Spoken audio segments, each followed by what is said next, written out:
We are back. The Breakdown Boys, Wade Sensei. Ooh, the boys. What's up, G? Dude, I've been training, bro. Yeah, you've been working, huh? I just need to be ready. I just need to, I feel like, I just need to stay ready. You know what I'm saying? For anything. If you don't have to get ready and you stay ready, you are always on timing. That's the rule of thumb. I've been inspired to start running again. That's how you know. Yo, Better watch out. Speaking of, I have done a mile every day for the last 3 days. I've been doing it. Let's go, bro. Yeah. So there's a lake right beside my house.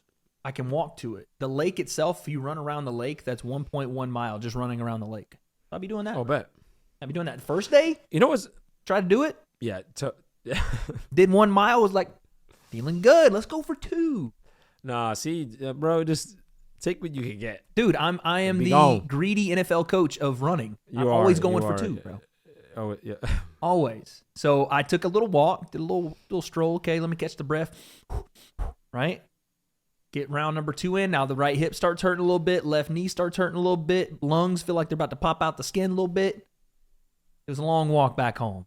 But as you know, I got the electromagnetic field machine. Oh, yeah, bro. This man's Iron Man. Yeah, I'm out here laying in the electric shocks for about 30 minutes at a time. That's a crazy scene. Bro, it's wild. And it made me feel better, so I did. Wait, 30 minutes? Yeah, I'm in there for 30 minutes. I'm locked in, dude. Wow. I'm over here. Yeah, I'm one of those. But it helped because I was able to run a mile yesterday. Today, the mile hurt me a little bit today. When I got done with that mile, I was like, thank God I didn't have to do more. You know, I was at that point, so I might need to rest tomorrow. I don't know. What you been doing? I have a weird thing about running. I don't know how to put this.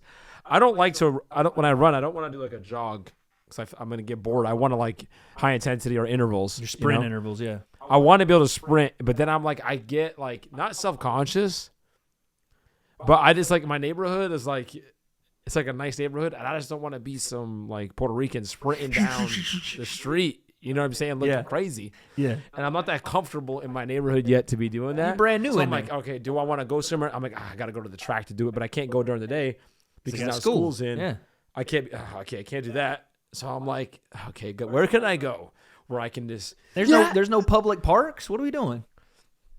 I can, but if I'm going to a public park just sprinting, like it's in the woods, like trust me, we have one park, it's Winnie Kinney Park, but there's a lot of... You should see. You think that you I know why you're self-conscious. I know you'd be like, listen, I'm in a certain neighborhood. I don't want to cause no problem. You know, whatever.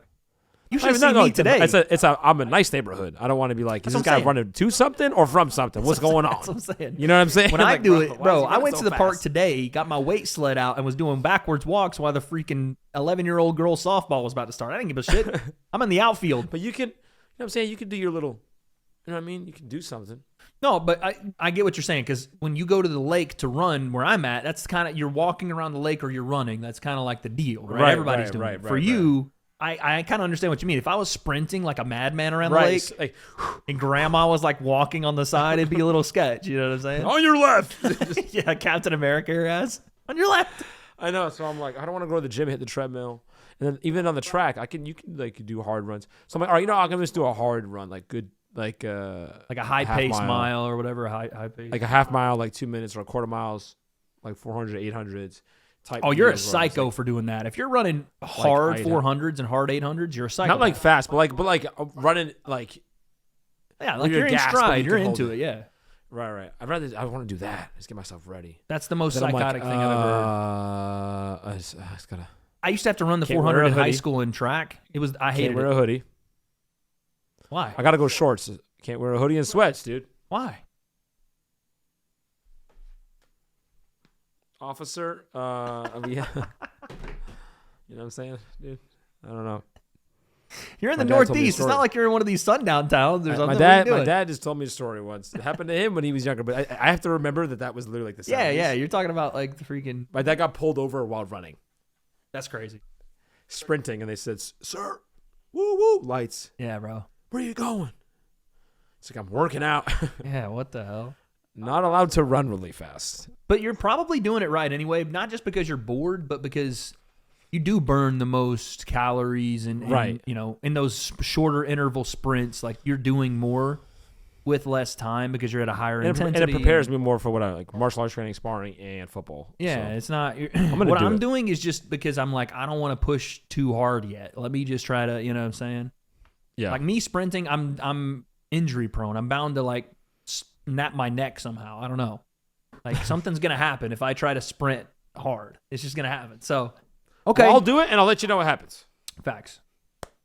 Now, in the in the meantime, in between time, this week we have on the influencer boxing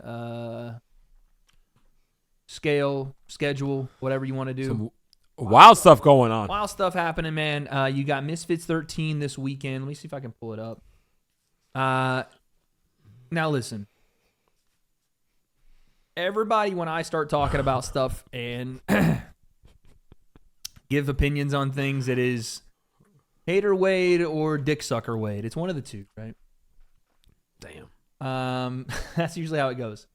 But you tell me. Now, there have been 2 fights added to this card this week.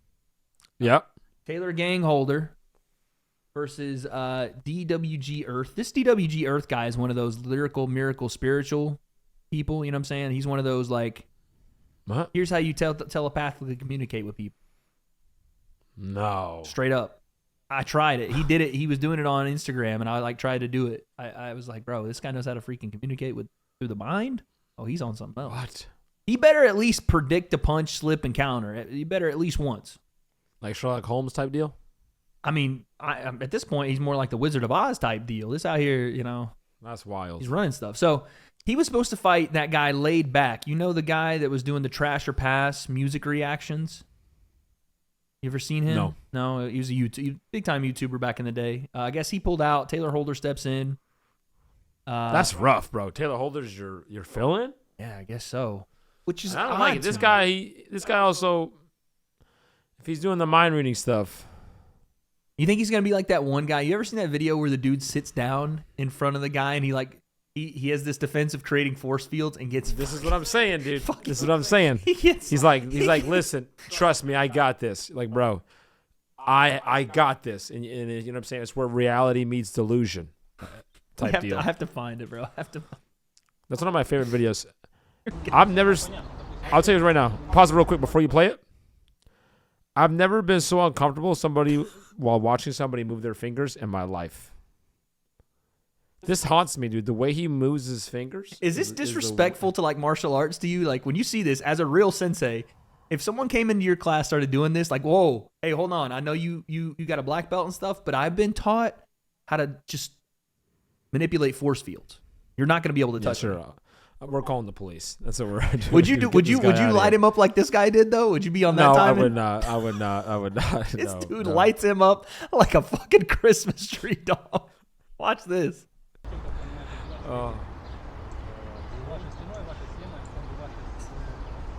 And he's so confident, which is the hilarious part.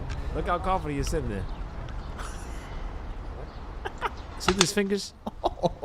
I love how he smacks him. So the and first then he one, laughs right here. Look at him. I got him. The first one, he thinks he's done something. That's the funny part about it. Is the first one, he's like, why he look like Steve Kerr? That's crazy. He actually does look exactly like Steve Kerr. The first one, he thinks he's done something. He's like, yo, got you, watch.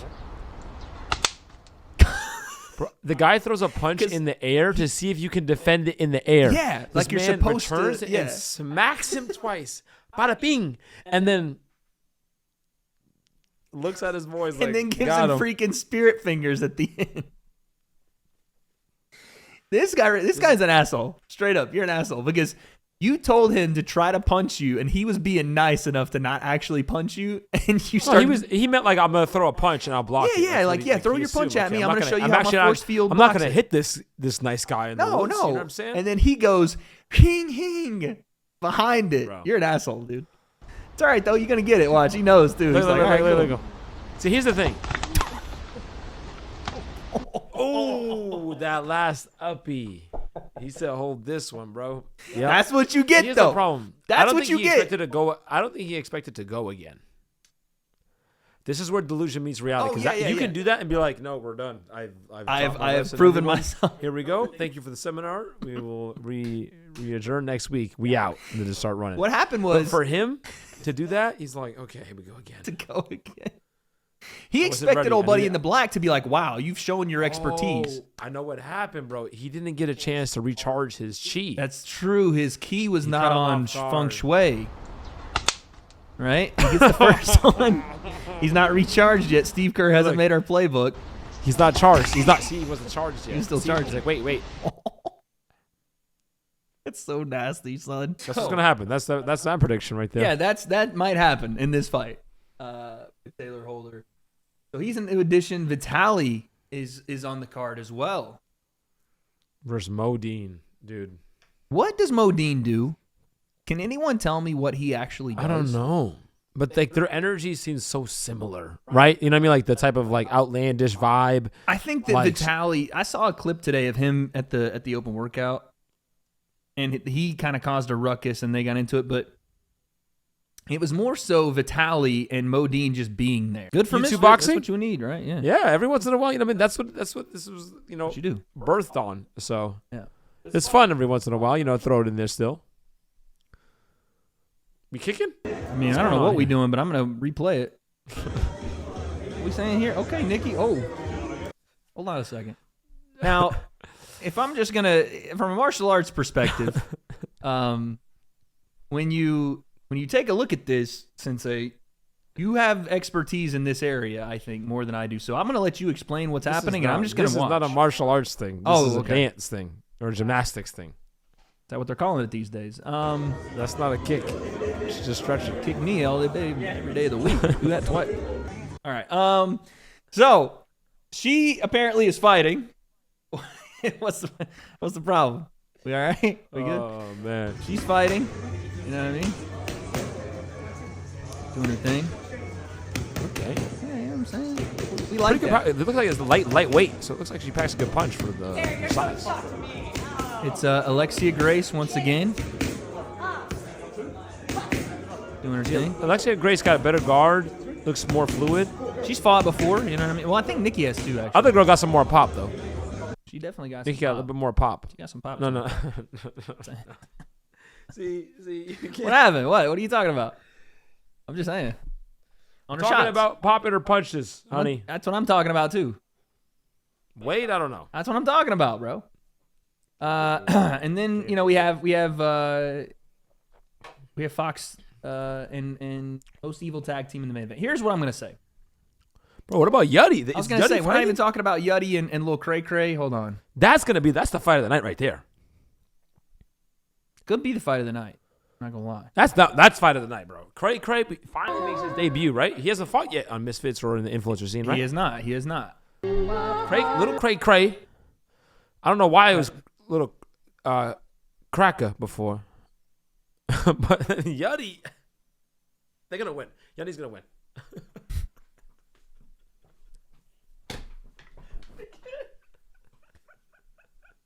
Can't do anything serious. I dude. know, bro. It's fucking awful. Listen, Lil Cray Cray. You know what I'm saying? He got some swag. What the fuck is this? Who's Wait, does he have a ponytail? Oh no! Go back. I thought he had hair. Oh, sticking he's up there. up because of the bag in the back. I was like, yo, this thing is gone crazy now. He got some swag to him. Why are they showing? I thought he had a mullet. I'm interested in those two fights. I'm interested to see Taylor Holder back. The rest of the card, it's a good card. Like, it's a good card. What about Avila and Bostwick? I know. Bostwick Avila, it's a good card, but there's just something about it that I'm fun. just like, It's because of the main event. That's Yeah. why, bro. yeah. That's the reason. It's a 2v1, Yeah. and it's like I know Fox is gonna beat both of them. How is it working? I mean, They I can guess tag it's in probably, whatever. yeah, probably the same rules as the regular tag stuff, you would think. But if one gets knocked out, the other one can come in, no? Or I it's just think it's over? over at that point. Yeah, I think it's over. So he just has to fight one person It- before it they just- tag out, and then it's just over. It's over. It didn't mean anything from the whole thing. He should have to beat both. He should have to beat both of them. Honestly, he should. If they're going to do this. It can't just be you beat one and that's it, because that's essentially you could just knock out the first guy. I know. It's like, over. okay. But you're All right, though. If the main event was Who's Taylor Holder, going first? Who's going first? Oh, they're gonna. I Rock, guarantee paper, you, they're gonna scissors. make Evil Hero go first Rock, paper, scissors. because he's. I would assume because he's actually, he's had a couple of fights. Here's now. the problem. Fox is gonna knock them out. Yeah, he's gonna hurt Whoever's him. first. He's gonna hurt He's him. not gonna come in and box. He's gonna No. like look what he just did to Spartan. Fucked him up. Yeah. Yeah, bro. But if this was a different main there. event, I don't know who you'd put in the main event, but I think it would be a little bit more. There'd be a little bit more. Is to Fox it. not in the tournament? No. I don't. Maybe they didn't think he was ready. I mean, to be fair, some of the guys in the tournament are really, really good. Mm-hmm. So I don't know. I mean, you could have probably put him in the same spot you put Fox Baby is Holt. nice. You could have put him in the same spot you put Baby Holt. Mm-hmm. Baby Holt got mad, by the way, that I put him in the least likely to win the tournament spot. Second to least, I think. One of them. Surprise us. Come on now. May surprise us, but that you have to put somebody there. And Right. then Chris Avila, Jake Boswick. It's a fun fight. It's a great fight. Vitaly Modine. I think Vitaly's just gonna run right over Modine if he doesn't gas in the first 30 This seconds. one looks like with the new additions though. It looks pretty fun. It's a fun card. I just they snuck these. That's the way it feels for me. It feels like a fun one. They snuck these two in late, and that might be why I'm like, because they have no real reason to be there other than we just needed something here. Go do this. You know what I'm saying? So yeah, W card, but I don't. I mean, we could do quick fire predictions if you want. Yuddy Gang, little cray cray. Yuddy, Taylor, Nikki, Joey, Vitali. Ooh, give me Avila. Okay. And Fox. Damn. Damn. I don't agree. I don't What's up? disagree with you anywhere. You know what? Yeah, I don't disagree with you anywhere, man. I think that's probably it. You think Nikki over Alexia? Yeah, I can see that. No, it's pretty. It looks like pretty even. But, yeah, but I think I'm with you everywhere else too. But Alexia did look smoother and looked like the better. She's done it. boxer. Again, I don't know if Nikki's had a fight. Nikki just looked, but look, just like she got heavy hands. You know what That'd be something. I mean? See, I knew. I was I just. knew. What do you mean? Heavy heart. Me. I feel bad. So yeah, there's that. Also, this week, the whole influencer boxing scene. Deen the Great just came out with a little statement today. Oh, that's state. right. There was some Little state. trouble in paradise there. Oh, there's been trouble in With paradise. Mr. Deen. But he said, to clear things up, I reached out to Misfits stating I appreciate everything they've done for me and apologize for anything I may have said that made them feel uncomfortable. Hold on. I hope I'm on the right screen. If I'm not on the right screen, this has been terrible. I'm not. We've lost all this stuff. Fuck it. Don't care. Christian What? can. I had the wrong screen showing, but Christian can. He can make up for it. Yeah. He said, to clear things up, I have reached out to Misfits stating I appreciate everything they've done for me and apologize for anything I may have said that made them feel uncomfortable. This has spiraled way out of proportion due to miscommunication on both ends. I'm willing to vacate my belt and move on with my career, wherever that may be, simply because I don't feel like this is a place at home for me anymore. Wow. So I have a hard Saying time peace believing that Misfits is going to go, yeah, no, you can just leave. I don't think it's going to happen. Yeah. I don't think that's what's going to Because happen. you think Dean's saying this, and then hopefully he gets that big fight with on the Adam? Aiden promotions. Yeah. Because, I mean, what You other know? reason would you have? He's saying he doesn't feel Because like... in parentheses, whenever that may be, yeah. it's almost like whenever or wherever that may be. You know. Well, it's like he's willing to vacate the belts and move on whenever that may be. I don't know. Is he planning on sitting out and just being like, I'm just not going to fight? Right. Let's go, Misfits. Your turn now. Yeah, on you. But, I mean, Misfits could just be like, all right, cool. You don't want to fight. We're just going to put you on ice. You're just not going to... You have to fulfill this contract. You know what I'm saying? Right. So, very weird. It's a weird thing because... Like Deen is saying, he doesn't feel at home anymore, and honestly, I could understand that. If again, he is sticking to this thing that he feels like he was not communicated well with either. Right. So I could understand if he's like, bro, these people didn't communicate with me. I don't trust them anymore. I don't feel like I want to fight on their stuff. Was it because of the lawsuit? Right. He said. I think for him, he looked at it like, yo, they hit me with a lawsuit without ever talking to me. But then again, neither side reached tough, out. though. You know what I'm saying? Right. It's tough because I'm like, once one person initiates a breach of contract action, and again, he may say it was just a spar, but a lot of people, the But implications that's of not what how he they was saw doing. it. And you didn't. Right, the implications of Yeah. what he was doing and what the internet was thinking he was doing, and maybe people in the back channels and the behind the scenes Right. knew or thought what they were doing, probably saw it as, oh, you're trying to pull a fast one, you know? Yeah. So they responded in kind, So it's tough. But tricky. we'll see what happens, man. I have a feeling he's not going to be going anywhere unless Mams is just like, I don't want to deal with you, whatever. Right. But I have a feeling that this is going to – it's not over yet. That's what I think. I think he's going to keep going. Damn. Unfortunate, though. But I like that Deen took It is. I want to see Deen fight. Yeah, Come bro. on. We all do. And I like that he at least came out and was like, I'm apologizing, like trying to Yeah. in his own way at least own up to some of this, you know what I mean? Because it was just not a good look for anybody, for him especially. But yeah, man, see what he does next. I hope that it just gets cleared up and he gets back in there. This is the type of stuff we don't like to see in influencer boxing. Like the stuff that the drama we like is between the fighters that can be settled. Right. Right. Exactly. The drama we don't like is stuff that leads to splitting of the scene and potentially killing the scene type stuff. You know what I mean? Yeah. Yeah. That's not what we like. I don't think anybody would disagree. So whatever he does, There's no good here. I hope it works out. Did you see this today with yeah, one of the guys came on stream and was singing. Did you see this today from Jake Paul? He said that him and Mike are about to go on world tour What? to promote this fight, son. It's been the biggest fight announcement in history. Now we're working on a world press tour. What city should we come to? Can you imagine? Wow. Can you imagine they do like a 4-city tour? Dude, I will say I do miss the days of the press conferences. Those were fun. Those were fun. Now, they're taxing, right? Like, you saw them for the Yeah. Conor and Floyd. You saw them for some other big fights, but they bring some interest, man. They do. I don't know how Mike will do, though. You know? Especially because of Mike, though. But Mike, if you get him talking, you ask him the right questions. I He just may don't give know. you some good sound bites. He's going to give you the, are you sure you want some of this, big boy? Like, he's going to do that, but I don't know if you're going to get, like, I'll fucking eat your children. I don't think you're going to get that. No, you're not going to get that. You're going to get something I'll different. fuck you but till it's you still- love me, bitch. That's what he said. That shit. That's crazy. Imagine he told he's, like, another flips. reporter, "I'll fuck you until you love me." Yeah, that was crazy. I don't even know The what way he said it. I don't even know how That's crazy. how you do that. I'm trying to figure out how you do that. Not necessarily to a he was talking to a man, but I'm just trying to figure out, like, is that possible to do?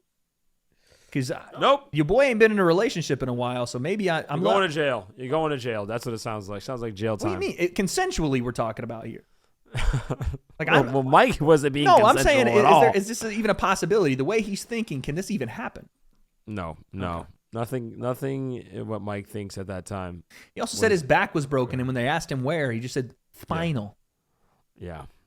To be fair, Dude. it's the right place. I think it has, I don't know. I hope it has the potential, but it has also like a huge potential downfall because if it's just like terrible, people Which are it gonna, could like, be. make fun of it, and then like, oh no, Mike's just. It may glorify the fact of how Mike's older, Yeah, you know, and it's just like, oh boy. Imagine Mike plays into it. He's got like like Volk did with the grandpa hat and the glasses and the cane and the whole deal. Oh yeah, That'd be fire. I would like that. And then Jake is doing the reproducing of pictures. Look at Mike, dude, this was the most terrifying man on earth. Psychotic. Jake also has a fake tiger there, which is hilarious. I was gonna say, there's no way. Is Jake with a real tiger? No, that's crazy. Have you seen some of these workouts from Mike? What are you thinking? One more.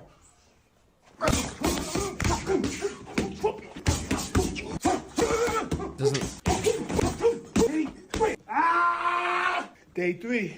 You still want to fuck with me? See, Mike still looks scary there. When he says that, I'm like, yo, hold on. Bro, This I'm guy in the right camera here? like Day this. 3. I'm like You in the still corner wanna of the fuck with me? camera. No, sir, I don't. He was trying to But let that demon out here. But see, yeah, bro.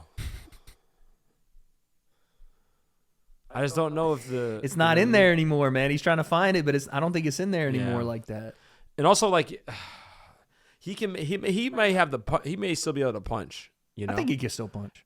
but then can he take a punch?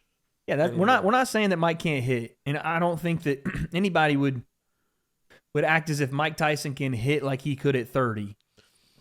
But he can still hit. For 58 years old, he's still got enough power to put people out cold, right? That's not what we're worried about as much as we're worried about what happens when he comes in and we know he has to get to range to be successful. But imagine he throws one of these numbers looking to roll, and here comes the uppercut. Right, it's just gonna be. I think you're gonna get those wobbly legs, and he's not gonna be able to recover as fast. If he gets hit, the chin may be a little bit more touchy. Yep. You know. Look at And even that's the what I difference get from worried him about. 4 years ago. Card is gonna be sensational. Hey, I'm really happy to have Nate Robinson and Jake Paul. He just looks younger, you know what I'm saying, has a little bit more life to him. You see this guy. You know what I'm saying? Yeah, it's a big difference. It's tough, dude. I Don't just wanna don't. fuck When I with me? see that, I'm like, "Ugh." You just wonder. and I'm reaching for stuff to make me feel like yes, Yeah, no, I think everybody is. but still, he's still like. He's Is this still recent or is this explosive. older? This is the 4-year-old one. This is before he fought Roy. Because you can see like the left hook, the Still difference. explosive. Still got again for 58. But right there, he looks different. Like that looks. Yeah, that looks like he looked. Prior to the. Yeah, his left hook looked a little bit sharper than one of recent. Jake's gonna knock him out cold, dude. Oh god, I know, and also the way they've been talking about it, I'm like, no. I heard Jake talk about it. I'm like, no, you're right. When Jake, No. Jake he kind of let kayfabe go a little bit at the end of his podcast. He was like, no, I'm gonna fuck him up. He's like, I people have no idea. I'm about to fuck him up. That's when you I was got like- Jake with that kind of confidence. Like, there's no fear in that man's heart at all that he's about to go in there and smash Mike Tyson. And I think it's because it's like you get Netflix and all this stuff. He's like, dude, I'm gonna make a. And I know you're saying, yeah. I told you, people act like, oh, he's gonna go in and spar. I didn't think he was gonna go in and spar. He's But gonna I'm go just in there saying, and like try he to make a got Mike. He statement. got Mike like Mike's like wobbly. Then he looked like an old man. He and is then gonna. Jake's gonna go. Yes. You do. Yes, No, dude. yes. I'm telling you, it's gonna happen, dog. 100% that's gonna happen. Ugh. But we'll keep tabs on it, because whatever happens, it's sure to be entertaining. I know that, just because it's the biggest fight probably this year. Regardless what you think about the fight, this is probably the biggest Oh, one this bro, this is one of those fights that like you're talking about, and then My dad when called the me. announcers like this, when they're like, "You ready to fight?" and the judge is like, and then they go, that's one of those fights that you go, Yep, like you wanted to see that first interaction. yep. That first exchange, what happened? Yeah, bro, it's gonna be huge. That's like in terms of like fighting, you're talking like remember Wilder and Tyson and Fury? Yeah. Yeah, bro, like Especially after When the the two after the heavyweights- first fight, that second fight, you were that's like, what I'm saying. That second "Whoa, fight, it was like, what are we you doing know? here?" But yeah, man. man. We'll see what happens here. But we gotta talk about something else that happened this week, dude. Did you see all the stuff going on in Hollyweird, as you call it? hey, I've been trying to tell you. Here's the thing. I think everybody knew to a certain extent I know everyone knows. I know that Hollywood is nothing new. child Yes. actors are going crazy by the droves for years and years and years. There has to be a reason why, right? And you chalk it up to yep. money, fame, potentially too much too soon, bad relationship at home, and then you also have the Hollyweird allegations. That's what it is, dude. 100%. Well, that's what we're finding out, buddy, because this Nickelodeon expose just dropped. I haven't even been able to watch the full episode because it's on the E network or the ID network. I don't even know where that network is. I've been trying to find it. But this is called Quiet on Set. And they've only I've had seen 2 clips. episodes so far. This is something I know you and wife are about to just binge, because this right here is some crazy shit. First episode was dedicated to Amanda Bynes, I think. You remember Amanda Bynes, all that. Mhm. She's the man. You know, she was the next big thing. You know, the Amanda Yep. Show. What are we talking about? She had a very close relationship with the guy that keeps being referred to in multiple instances on this thing, Dan Schneider, this guy. Beard and bad hair. Now, Dan Schneider at the time, I'm going to try to piece this thing together for you because there's so much that I don't even know that we can show. Yeah. But there's just a bunch of stuff going on. Dan Schneider Schneider is the guy that I think is the director or executive producer of all that, the Amanda Show, all this stuff, right? And he builds these relationships by being on set with these children and obviously, their parents and everybody else. And these relationships aren't just Dan Schneider, but the people that are working under him, names that you'll come to know that also do really bad stuff, even further than Dan Schneider, names like Brian Peck, who we're going to talk about in a second. 2 other associate producers, I don't know their names of, but essentially it gives a light into child actors and what they really go through on these sets and how much pressure they're under, the uncomfortability with some of this stuff that you don't even see as a kid watching. Yeah, no. But now you're finding out. For example, Amanda Bynes, as a minor, building this very close-knit relationship with Dan Schneider because of the show she's on, working 14-hour days, breaking child labor laws, getting to a point where she is so rich, so young, that she wants to be a self-emancipated minor. Which, for people that don't know, it means you can separate from your parents, essentially. You can become an adult early. Yeah. And having help to do this by Dan Schneider. Bruh. Having run away from home and calling Dan Schneider. Rumors, and this part is rumors that Dan Schneider might have done a little more than just help her out. Yeah. And you see why Amanda Didn't Bynes she stay at his house? Stayed at his house, ran away, ran to him. I mean, you see where she was to what, I mean, again, this is just physical, but what happened to her? These are not normal things. And where's Dan? Show me a picture of Dan, the hero. Oh yeah, here's the hero Dan here. There he is. Dan Schneider defends his relationship with Amanda Bynes after she ran away from home. So he did an interview yesterday. It was one of the most spoon-fed layup question interviews you'll see from a guy that was working on one of the shows that Dan ran. Oh, I saw some clips as an adult. I think it was iCarly, but he said she wanted that for herself, talking about the emancipation. I assume. We supported her. So essentially, Amanda was between I like how he says, Amanda was between the ages of 16 and 17, so she was 16, and wanted to get emancipated from her parents, which is a fairly common thing for successful young actors to do, at least at the time. I wonder why that was. Why is that common? Why is that looked at as okay? Right?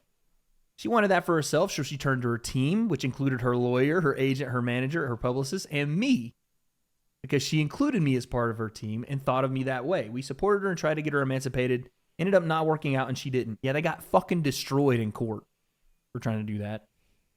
But again, you're forming these relationships with minors to where you are now their trust benefactor. You are now the person that knows best. You are now the person that's the clear mind, not their parents. Right? So there's that whole situation where you're probably looking at a man that has mentally fucked her up. Not even to mention the fact that the big bombshell. I think the first story, this is not the first story that we heard. That's the problem. It's obvious. When I saw some of the clips with Dan Schneider, however you say his name. Yep. And like you said, spoon-fed questions where he takes the accountability of, like he's saying, like, I shouldn't have done that. It was so bad. It was terrible that I did that. And people should be upset, but they have to understand that it's for. Okay. There's so many things when people do these type of things where it's like video, when it's like influencer or actor or whatever, do like a video so late, and they're reacting to something and not getting ahead of it, and also having this sort of reaction that's so late. If you're being accused of something like this. Mm-hmm. the answer is not going to be, well, okay, let me explain. Yeah. Never. No. It's going to be, the hell did you say to me? That's, you know what I mean? What did you call? You know what I mean? Right. And if there's accusations over the years, you would be very intense about refuting those. Yep. Over the last 20, 30, whatever, how many years, 20 years, whatever it is, right? Then you come out and you have this like set video where it's like an interview thing. You have someone ask you questions. You know, that's been prepped. This whole thing has been prepped clearly. You're going to ask me. You're thinking about the questions because you know what the questions are. And, okay, I have a plan for how I'm going to answer it. And you're somebody who's a director, so you know how to, your mind probably thinks into the, okay, so I need to make sure that this comes off this way. And I say this to make sure, like you're running through your lines and doing the whole thing. Right. Which is, it's like you just dug himself deeper into a hole. Which is great. I see that and I'm like, good. Because everyone's going to see right through that. This is exactly what I want. Yep. He's going to go out there and just expose himself with his response. Yeah. No, that's exactly what happened. Anyone who's innocent, dude, you would be from the get-go. You'd quit your job. You would respond. You would try to get, no, look, this person said, this is right. You know what I mean? Right. You're going like... hand, nuclear, not like, dog. well, not, I would, and he admitted, I was wrong. There's some things can be seen. Yeah. Depend. Like, it wasn't for, like, oh, okay, buddy. It was just, and again, we're not sitting here alleging that Dan himself was out here abusing kids sexually, like was brought up, but from some other people. It's what he admitted to. It's what he admitted to. What he admitted to. And what we're talking about is the clear, it looks like to me, sexual jokes that were on kids' shows that were meant for adults, because us kids had no idea what these things meant. He said in the interview that the jokes on his show were meant for kids. Clearly they weren't, because no one was laughing at some of the things that, let's be honest, Ariana Grande was doing.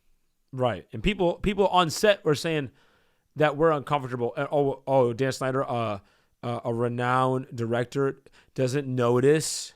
Yeah, right. He was the like, awkwardness in the room, isn't aware. What do you mean? What? That this whole what do you mean? With dude? Parents speaking out to associate producers and the like, and somehow that never gets back to Dan. Yeah, you're full of shit. Yeah, please. So there's that part of it where, like, looks like Dateline NBC. What's the guy's name? Chris Hansen. Yeah. He looks like one of the guys from Chris Hansen. He goes, Yeah, I wasn't gonna. I didn't say that. Well, I didn't mean. I was gonna do anything. Didn't mean it like that. It was just what came over. They here all to have the hang out. same tone, dude. Yeah. It's like sounds like a kid who's like got in trouble stealing cookies in fourth grade. Yep. It's the same cadence. It's like you said. You don't. After 20 years of silence, you don't just offer up public apologies for nothing. Like, yes, you saw the video and now you're apologizing. But you had 20 years to do that. You're telling me until right now you didn't know any of that? Yeah, you're full of shit. Yeah, because they got a little too hot now. Because you did know about one particular case, is one that was highlighted on episode 2, the Drake Bell case.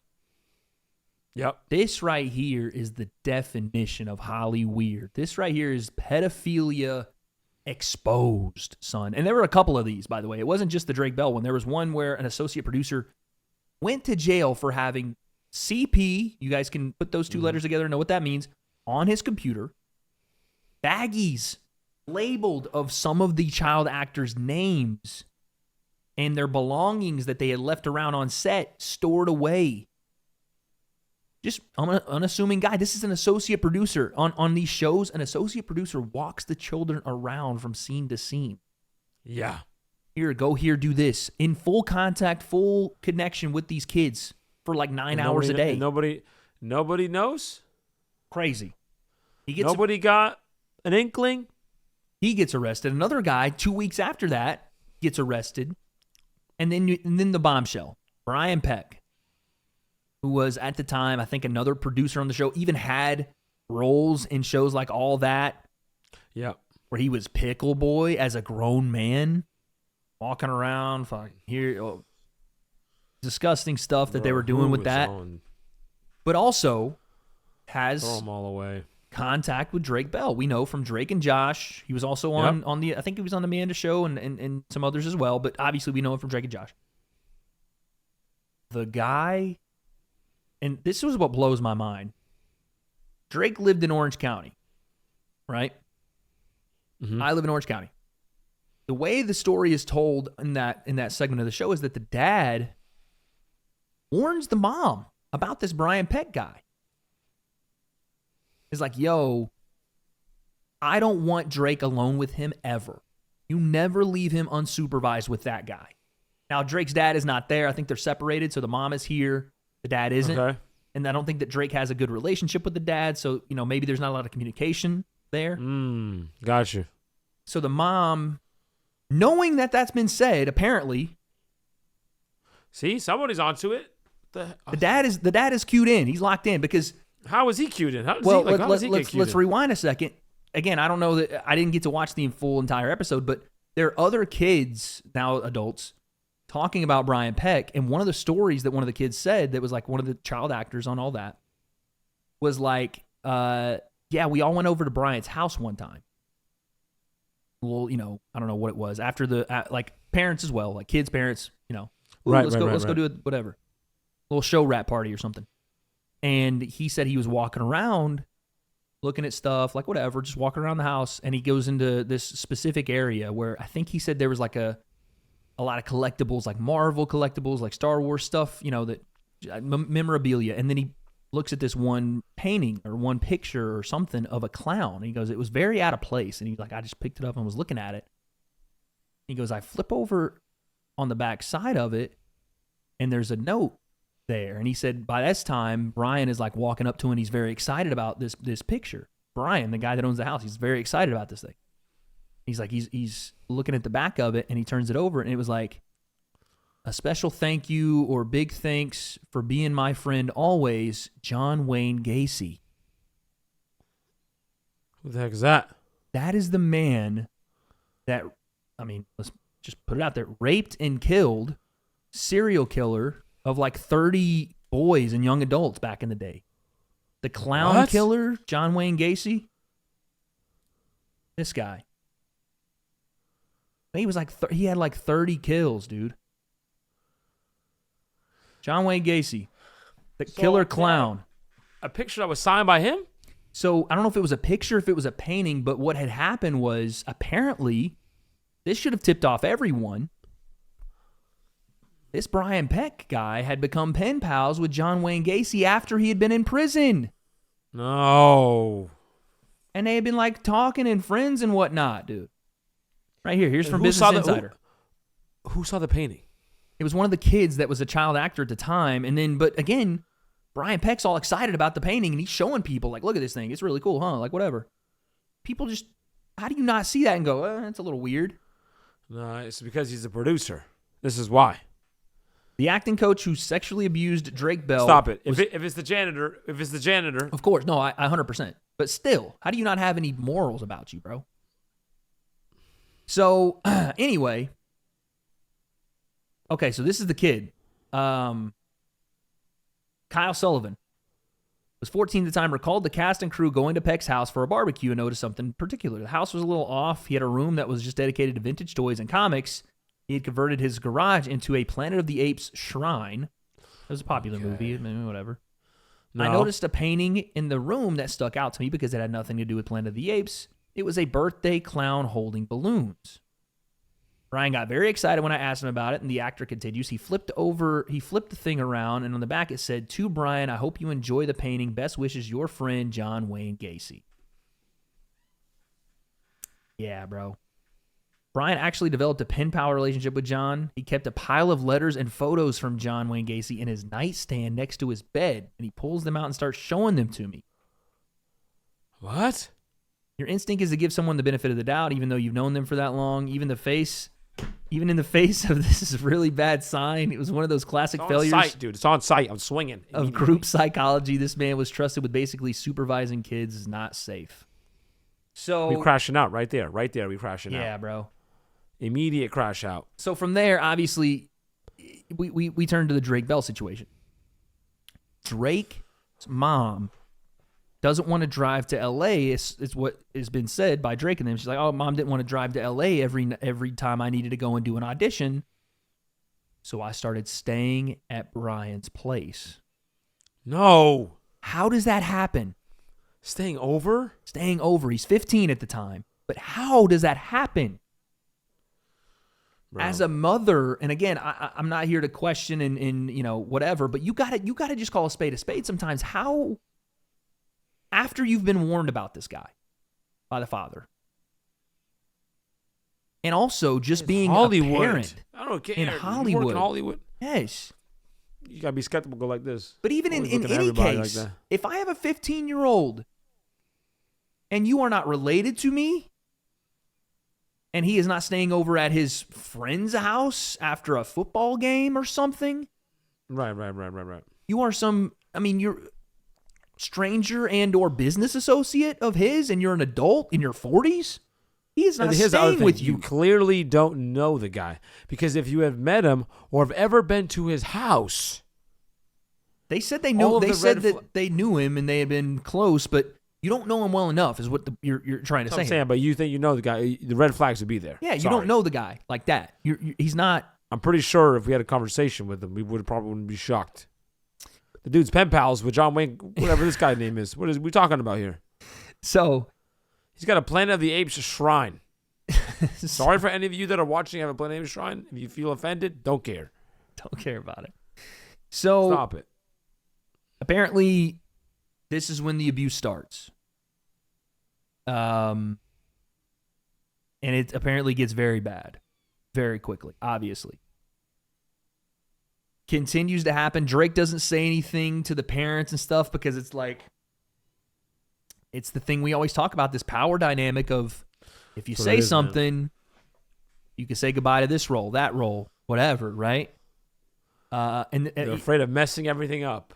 Well, right? you think about it. He's 15. Because you the money, the opportunity, Exactly. right? All You're that like, stuff. Family probably getting money. Yeah, of course. He's the opportunity, he's the breadwinner in a family of 15. So you have to feel terrible for the kid. He's just now. This is the first time he's ever said it publicly. right.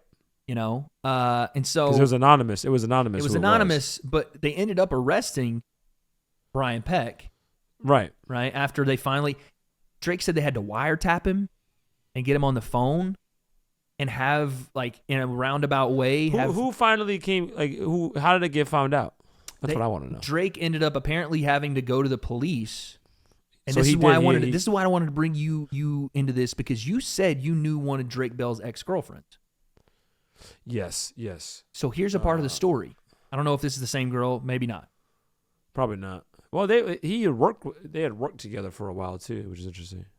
If it's around this time period of him being 15, I don't know. No. Probably It would have after? been. It would have been Maybe after. It would have been after. Well- He was like doing music. at the time he was with a girl, and he had gone over to their house, right? And he had spoken to the mom, and he was apparently supposed to go out with Brian Peck that day. He was going to take him to Disneyland.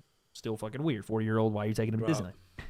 The Brian Peck guy Dude. calls him nonstop while he's at the girlfriend's house, and he don't want to answer. He's like, no.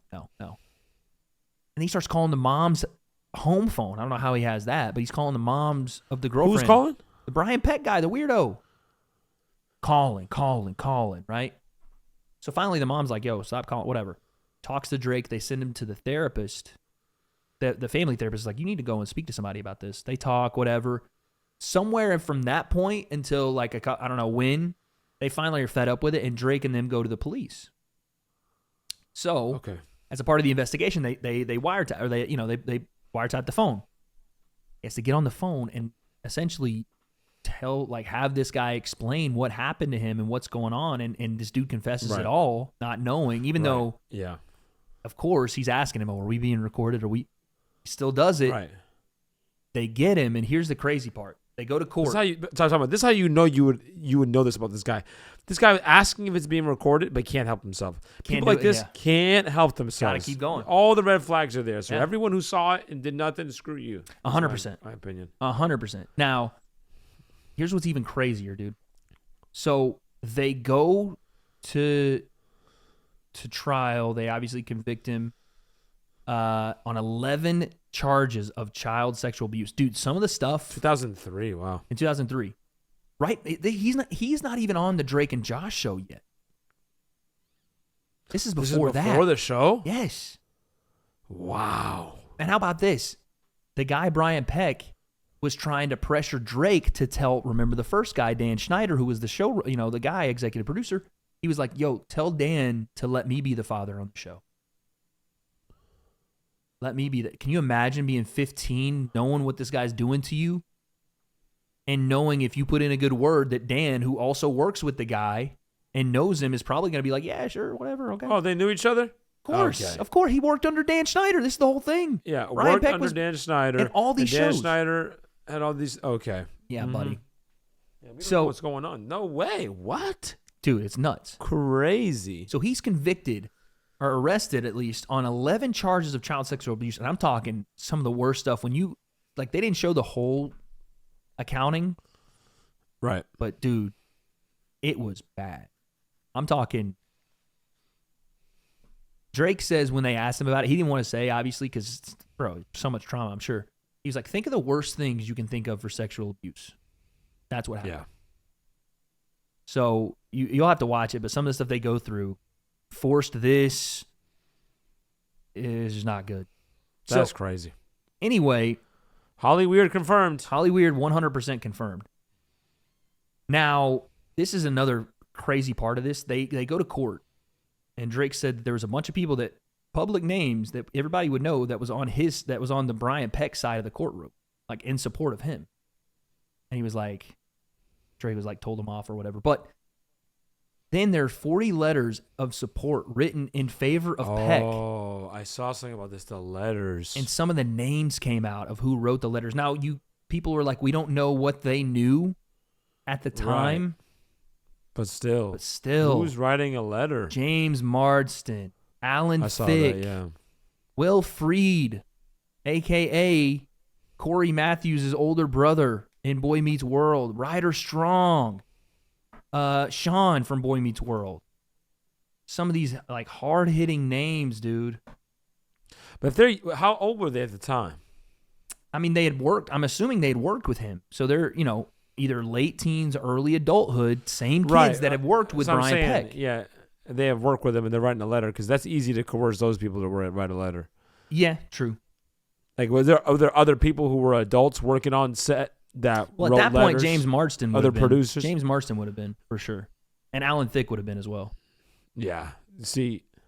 Now, here's the crazy part. Check this out. What are they writing letters to what? Oh, I saw some of it saying, oh, he should get probation. Yeah. So to you lower know his what's sentence. happened.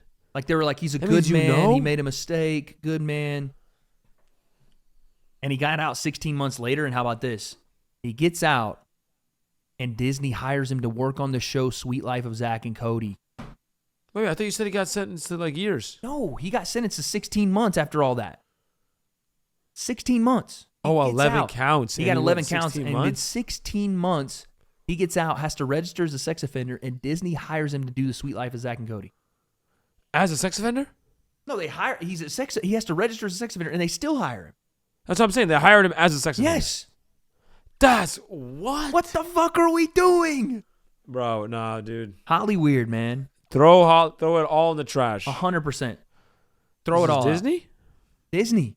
Dude, Well, we knew Disney. if Nickelodeon is, what are we talking about? Disney's the other, No, the but darkest side. it was like, well, they always you always heard that it was maybe like some writers or some like bad apples in Disney. But like if they're hiring, that means, and it's a known sector, that means everybody's on like all of the higher ups have to know. Crazy. We're hiring a guy who's a sex offender. You know what I'm saying? I'm talking about red flag. Crazy. Just crazy stuff, man. And this is just episode 2 of all of this. So we really have no idea what's about I'm glad it's coming out. to go down. I am too. Burn it all to the ground. Fuck all these people. Holly Weird, GG's, please. Did you see the cast from Ned's Declassified laughing about it? Here's the other side of what's going on. You have now people that probably knew some stuff or maybe didn't, but had worked with Brian Peck or had worked with Dan Schneider that are like, maybe, because you know how people are on the internet. They're like, you need to speak up. You know what I mean? And I don't think that's fair. Like if a child was working on the same show but nothing happened, it's like, how are you going to tell them to speak up now? They're an adult. It's not the same, you know? But if you were an adult who were there working on those shows and you saw this shit go down and you were like, nothing? I thought it was weird. I was like a new thing. It's like the new trend. Like they're crapping on the people who are like, oh, I thought it was weird. I thought it was awkward. I don't know why Yeah. they would do that. Like, okay. Yeah, buddy. When you get that weird feeling and you don't say anything, it's automatically This like. is the Catholic Church vibe, dude. This is Yeah. what it is. So, there's a difference in that and laughing about it. Who was laughing about The it? Ned's Declassified cast got on TikTok live right after it happened, and we're doing this, which is probably not the best look. Even if you didn't have anything. Who is? I don't know what Ned's Declassified This was is. another show, like a couple, like years later. This was another Nickelodeon show, and these guys were kids on the show, right? It was like a similar type of show. You know, this guy was the main character. He was going through middle school or whatever, high school, Yeah. and they're adults now. They have a podcast, and this is what they got online and started doing. Daniel, I told you. Daniel, we told you never to speak about that. Get back in your hole, Daniel, and give me your holes. Sorry, we shouldn't joke about this. We really shouldn't. This is awful. Why are we doing this? Because this is about You us. just can't do that, man. Can't like. I know he's trying to make a little joke and whatever, but this is the worst time for that. And they got Whoa. absolutely buried for it, Right. Yeah. which you know, Which is good. rightfully Accountability. so. Rightfully so. That's what should happen. Now, they didn't have anything go on with them, which is why they're joking about it. You know what I'm saying? Like, it's funny to joke about when it didn't happen to you. Nah, the only person that can joke about it is if it happened to you. Exactly. But the thing is, it's easy for them to do that and them to go, ah, ha, ha. No, dude, this shit's real. Bro, joke? That's crazy, bro. Joke is crazy. So, See, that's why I stay right here, bro. I can't. this is I- wild. if You you- have to watch this. This is I'm one of those absolutely people that, insane. like, you know, I say 0 to 1,000. Yep. I could be Oh, like in dude. the most bad situation. I'll keep it 0 if a guy like, wants to fight. But if I'm like in a room and all of a sudden I hear something like that, I'm like, oh, this is it. Bro. This If is it. this is my child, first off, I don't know Bro. how you find yourself in that situation if you're the mom. I really feel bad for the dad because the dad warned him. And he didn't find out. Oh man. The dad didn't find out until like years later. Because What? Drake and them because they didn't kept the want to. secret and he never. He didn't say want to anything. tell him because he said he was like, I'm in a good place with my dad now. We have this good relationship. I don't know that I want to. Yeah, dude, because dad may crash out like the mom, like Yeah, dude. I told you. Yeah, it's over. But if that's It's my over. child, and that Yeah. that situation never. But if it does, I'm in jail for life. Like Yeah, bro, it's over. we're not. The police can handle him after they handle putting me in. You know what I'm saying? Like Yeah, man. But like you have like, oh, it's tough because like if you're at the point where it's a warning, how do you get past that If point you- and nothing happens? you can't say at that point you can't go, hey, you need to watch out. No. Like it's tough because he wasn't talking to his son, How? Dude? But I can't imagine that. I would be in my car driving like, you need a ride? I'll drive across the country. That's what I'm saying. I don't want to drive to I would- LA. I would be like, dude, you're not staying over. We're not. And then No. for the mom to allow that, man, I There's get too it. much trust in people. Too much trust in people. People have too much trust in people, That's a And- big part of it. And they also lie to themselves. They like to stay in denial sometimes when things are comfortable. That's the big. And that's the part. worst. That's that. Oh, it bothers me so much when you know something's a little off, Yeah. but you don't want to deal with the confrontation of it. Yeah. That's front kick to your teeth. That's what that deserves right there. Because you, in some weird sense, you enable it by just avoiding it. Yep, accountability, dude. This is why I love accountability. It's so funny. You got me hyped up because I had a whole meeting today with some of my juniors instructors after our demonstration team practice, talking about the same, talking about accountability. Yeah. Because if I get like a little inkling of it immediately, of like accountability, it doesn't matter what it is. It could just be like, oh, this person was arguing with this person, or someone's saying something behind someone's back, or Yep. they saw something, let it slide, with like as simple as like teenagers like not being nice to each other. Right.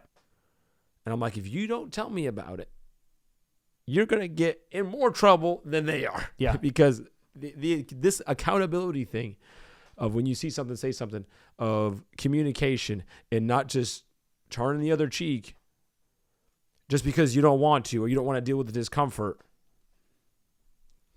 Can't stand it, man. Yeah, and we're bro. seeing this at the worst. This is it at the worst level. Yep. At the worst. So you have to wonder how much more they have. I don't even know how many more episodes they have in the season, but you have to wonder how much worse this can get, how much deeper this goes. Oh, it's got to be. Especially with Hollywood, you know that what you're seeing is the surface. Yeah. If it got to you, it's Hollywood. It's press. They know what to get out and they have so much power and influence. They got a lot of money. Imagine. So you know that there's way more. This is the same thing as the church, man. It's Yep. the same thing as the Catholic Church and the Vatican in the Northeast that happened over here. When you heard about it, then people talk about it, and then something like comes to light. You know that was only 1% of what actually happened. That wasn't the whole story. Oh God, this is Brian Peck with Leo DiCaprio as a kid.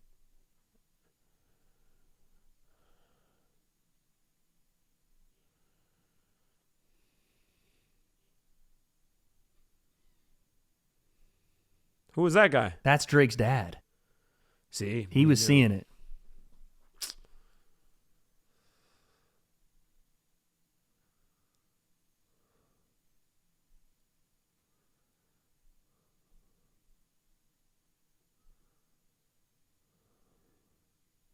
Nope.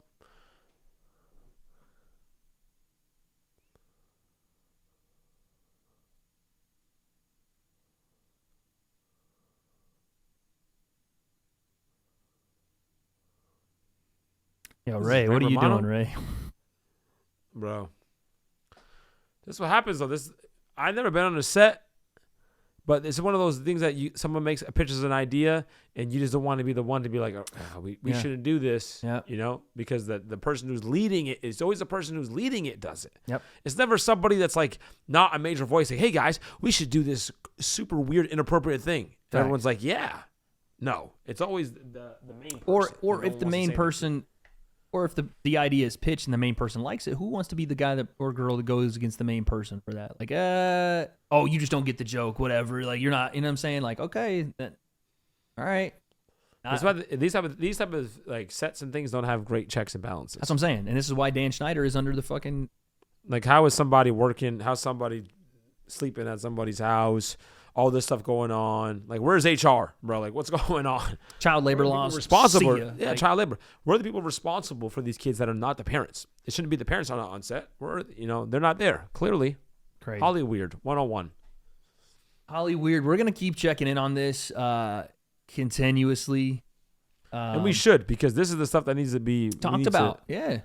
Yes, give it as much attention. 100%. Please. I don't know when the next episode Please. is, but we'll cover it when it comes out. But moving on from that, because that is just fucking, it's the worst. But some brighter news out there: basketball is getting a re-education to the youth and the public. Sensei, and guess who's doing it? Guess who's doing it? Who? The GOAT. That's who. Listen, Okay. your GOAT would never give back like this. Your goat. Just clarify. Your goat. No, the GOAT. Okay. You're going to have to accept it one way or another.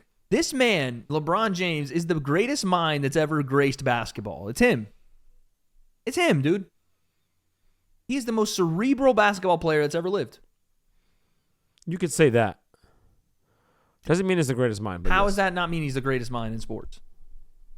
I just Not in transcended sports. basketball In to go to sports. No, 'cause, But he's the most quarterback is- cerebral. It's hard He's to the be most quarterback. cerebral basketball player there's ever been. He's done it for a longer time period. Had to see so much more across an entire career span. How is he not the best? I would. No. I said you say greatest mind. How is he not? Right. Because being cerebral doesn't necessarily. When you talk about instincts No, and here's the like thing. fearlessness, you're talking about is you can argue which one. He has is all the ability. better for the game. He has all the ability in the world and is still considered not just by this podcast we're going to talk about, but by other players to be Yes. the greatest thinker on the court at all times. Yeah. Physical Yeah, advantages. I would agree. So yeah, he's the greatest mind in basketball. So he has teamed up. You say mine though is different than someone who thinks basketball. I don't. When you say that, I don't like it. You can't give him nothing. I understand. I agree though. I said yes. Okay, When you say so the he is, greatest mind, because you can say like Mamba mentality, like when you talk about like No, mind in terms the of mind attitude for the game. his approach, like mental toughness. His mind for the game. Like when you say most cerebral, I'm like yes. Right. His mind for the game is the greatest ever. Right, he thinks the game. But remember, Joe Rogan has talked about fighters sometimes thinkers. I'm just saying, he is the greatest mind the greatest for the game. thinkers. GSP was the greatest thinker in MMA. But also, that's what caused him to throw up and overthink sometimes. But he was You know what I'm also saying? considered the greatest by some. By some, but overthinking. And John Jones is also one of the greatest minds in combat sports. And he's like crazy. So Well, he's crazy outside of it. LeBron, who knows? LeBron might be a crazy individual too, but he is the greatest mind. John's one like, of. I broke his bones and I liked it type deal. You know Oh what I yeah, mean? for sure. But LeBron, you don't think LeBron is cashing a 3 in your face and liking it? Like, come on, bro. He's the greatest mind in basketball. That's all it is. Now, Yeah. he started this podcast with another great mind of basketball. And a guy that has kind of started this wave of, hey, let's get away from what it is that I do. I'll own up to it. Very short-sighted and minute conversations over who's the greatest of all time and, barbershop talk. Let's get away from barbershop talk and actually talk about the game of basketball. Yeah. JJ Redick. It's about time these guys did. The NFL's been doing it for years. I was going to say, guys like Dan Orlovsky, fantastic with it. You know what I'm saying? NFL has had segments on segments and sub-segments on great detail of the game. Speaking of detail, the series was kind of the first start of that too, right? Yeah. On ESPN, Kobe doing his thing. Now, there's a lot of things that are going to go into this LeBron and JJ Redick podcast. One, I don't think we've ever seen a player of this caliber ever do a podcast. A pod? No. This is crazy because it's newer, yeah. it's been usually reserved for the sports commentator, the person that has watched sports, done research, covered it, whatever. And now you've seen athletes get into it little by little. You've had some great personalities. And then this year, it feels like it's exploded. Yeah. Shaq's got a pod. Jeff Teague's got a pod. Yep. Paul George has got a pod. The Kelsey brothers have got a pod. Everyone seems to have one now. Fighters everywhere, right? Yep. But you had to know on this hierarchy, right? It was going to be sports commentators, and some of them will survive. Stephen A will survive, like whatever. Players, elite players. Right. You know what I'm saying? Of course. Name value, of course, but also just how much you trust what they say. And so they're calling it Mind the Game. First off, what do you think of the name? I think that's a good name. Mind the Game? Yeah. It's not bad.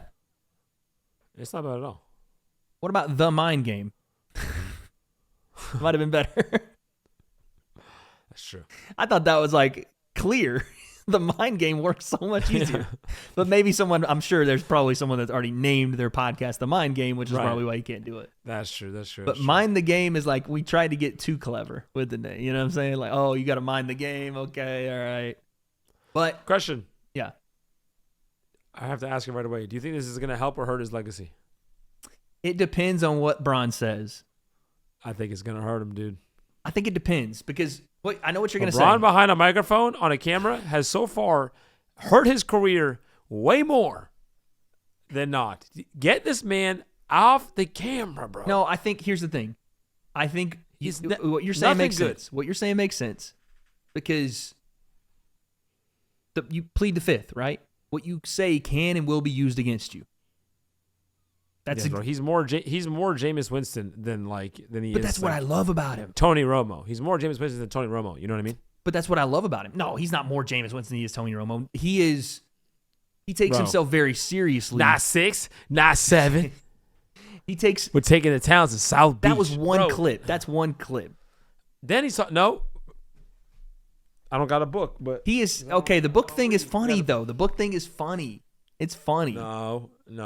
He's like, listen, he's being serious. No, he is. But he's also the things that I think are going to be more impactful. That one right there made me the greatest of all time. That's what I was going to say. The greatest of all time stuff is going to be more impactful. That's what I'm saying. This is the stuff that he's going to say and dig himself a hole. And he's already doing it a little bit. He's already done it. No, he hasn't already done it. No, he has not already done it. We're going to talk about it in a second. Yes. But the people that were going to hold this stuff against him were already going to do that. But I get what you're saying. There's a very fickle internet community, right? And I don't even want him to do it. I'm like, no, you're gonna hurt your legacy, LeBron. Don't do this. he's gonna hurt it in the minds of the internet, I think. And he owns the internet right now. As far as the GOAT debate goes, he owns the internet. Mike is second to the internet already. It's already the case. I don't think so. The internet community has already buried Michael Jordan. For sure. No, the We Are the 90s thing mostly is a troll. So, But that's the thing. Trolls become perception, which becomes it's reality. It's mostly a troll, but they're like, it's already flipped a little bit too. It's already lost its hype. I don't think it has. I think it's going to keep going. Especially because the guy who started it got some more notoriety, and they realize he's a whack job. Yeah, he's so a psycho. It's amazing, though. Hype train. He's like, I'm posting more because they get it. Look me. And now this guy's the leader of the GOAT debate. Stop it. I love it. Not good. I love that We need guy. to get rid of that guy. Like, yeah, No, he's the best. Bro, bro. remember we went right to his page and we were like, oh no, dude, what is he doing? He's the Yeah. best. He's the best. I Like, love this it. this is your voice. This is the voice. So, let's talk about just some of these clips. We're not going to go through the entirety of the show, but we're gonna pull some of the clips because it feels like every single clip, like you said, like it should, is getting massive eyes, just like starting the conversation over, because we don't get to hear this stuff from our favorite athletes sometimes, unless it's like, a barbershop setting or like a roundtable discussion where they have one input. But even like you said, MJ never did stuff like this, which I think was a disservice. MJ had some tutorial videos though. He did. No, tutorials, but I'm saying sit downs with people like this. And no, but he had like basketball, like tutorial videos and That's stuff like fine, that. He tried no. to get back in terms of like understanding. No the game. one's He was watching that talking about shit. the game. We're talking about him sitting back down. then. Sitting down and speaking, not even just the X's and O's, but just speaking about the game and his experience until the last dance, right? Right, That he was like doing the it, big but thing. he was just like, I'm gonna turn it into a documentary later. Ain't that 100%. bad, you know. But So in these short form conversations, let's see how LeBron, like you said, he's already messed it up. You think, but let's see in some he of these doesn't clips. have he rubs people the wrong way when he talks. Period. I think he rubs some people. It the doesn't wrong way. help. It doesn't help his lore. I'm saying that when he I talks, agree on with camera, this because like that's the going to myth do that of to like the anybody. GOAT, Though. it doesn't help. That's going to be that way with anybody that decided to do this. I'm saying with like MJ in The Last Dance, everything he did on camera helped, I don't know that it did. like his persona. No, oh, it helped. did. It helped. Nothing- it helped like make you believe The- that the- MJ was the like a lore of motherfucker. MJ. Yeah, like a hardcore. Yes, that's what I'm like, saying. But we already knew that. So Right. like when we saw it more, it's like, damn, like that laughing, like the memes that came out of it were like, Yeah. it made you realize MJ even more is that guy. Is that guy. Now we know what LeBron, the type of guy LeBron is too, though. We know he's not like that with MJ. We know he's a lot different. I know that, but I'm like the behind the camera stuff is like you have the decision, you have Decision that was being rough. the greatest of all time. The Decision decision was is rough, dude, and that's like his prime. This is it. This is the peak. This is Decision like was rough. MJ has Space Jam, and I'm back. Yep. And like Air. Yep.